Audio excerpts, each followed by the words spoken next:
নমস্কার, মায়ের রান্নাঘর থেকে সবাইকে স্বাগতম। আজকে রেসিপি মুসুর ডাল আর একদম কুচো চিংড়ি দিয়ে একটা পকোড়ার মতো বলুন বা মুচমুচে একটা খাস্তা টাইপের একটা পেঁয়াজি, সেইভাবে আমি বানাবো। তো প্রথমে আমি মুসুর ডাল ভিজিয়ে রেখেছিলাম, এখানে নিয়েছি কন্টেনারে, হাফ নিয়েছি, এখনো হাফ বাড়তে বাকি আছে। তো গ্যাস জেলে আমি একটা ফ্রাই প্যান বসিয়ে দিচ্ছি। দেখুন, ঠিক এরকম কুচো চিংড়ি দিয়ে মুসুর ডাল দিয়ে খুব ভালো লাগে খেতে। সর্ষের তেল দিচ্ছি। সর্ষের তেল দিয়ে প্রথমে আমি একটু ভেজে নেবো চিংড়ি মাছটা। চিংড়ি মাছটা ভেজে নিলে তাহলে ভেতরে ভাজলে কাঁচা থাকবে না।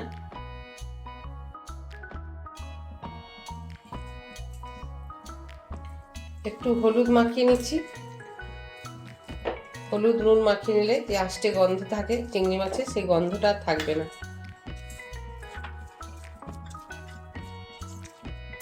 তেল গরম হয়ে গেছে, এবার আমি চিংড়ি মাছগুলো ছেড়ে দিলাম।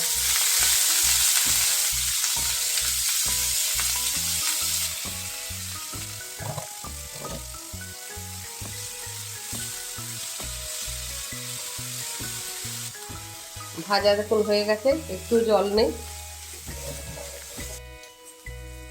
মুসুর ডাল বাটা হয়ে গেছে দেখুন, আর চিংড়ি মাছ ভাজা হয়ে গেছে। আমি চিংড়ি মাছটা দিয়ে দিচ্ছি।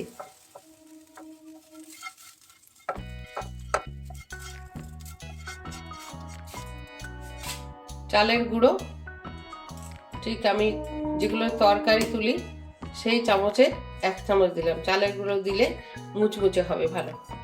আর পেঁয়াজ আছে দুটো, মিডিয়াম সাইজে কুচিয়ে নিয়েছি। নুন পরিমাণ মতো দিয়ে দিলাম। আদা রসুন কাঁচা লঙ্কা একসঙ্গে আমি পেস্ট করেছিলাম, 1 চামচ দিয়ে দিলাম। চিলি ফ্লেক্স হাফ চামচ। ছোলার ডাল আমি সেদ্ধ করে রেখেছিলাম, ছোলার ডাল দিলাম, তবে আমি এরকম 2 মুঠো দিলাম। লঙ্কা গুঁড়ো হাফ চামচ। এবার ভালো করে মাখিয়ে নিচ্ছি, আমি হাত দিয়ে মাখিয়ে নিচ্ছি।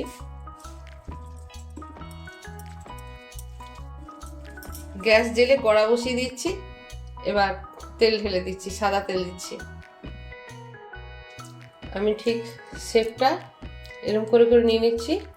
একটু হাতের তালুতে এভাবে একটা শেপ দিয়ে নিচ্ছি। শেপটা আপনারা যে যেমন পারবেন সেইভাবে দেবেন, তবে এরকম করে নিলে একটু দেখতে ভালো লাগবে।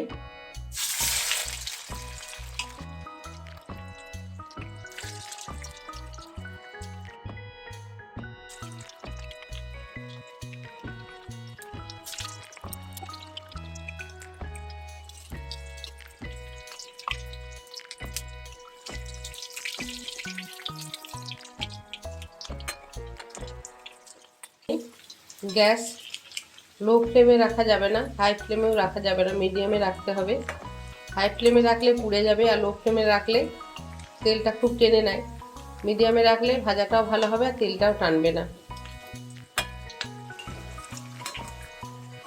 আমি দেখুন এই ক্যামেরার সামনে নিয়ে আসছি, ছোলার ডালগুলো দিয়েছিলাম, তো দেখতে খুবই সুন্দর লাগছে। ছোলার ডাল দিলে একটু ভালো লাগে। ভাজা হয়ে গেছে, এবার আমি তুলে নিচ্ছি।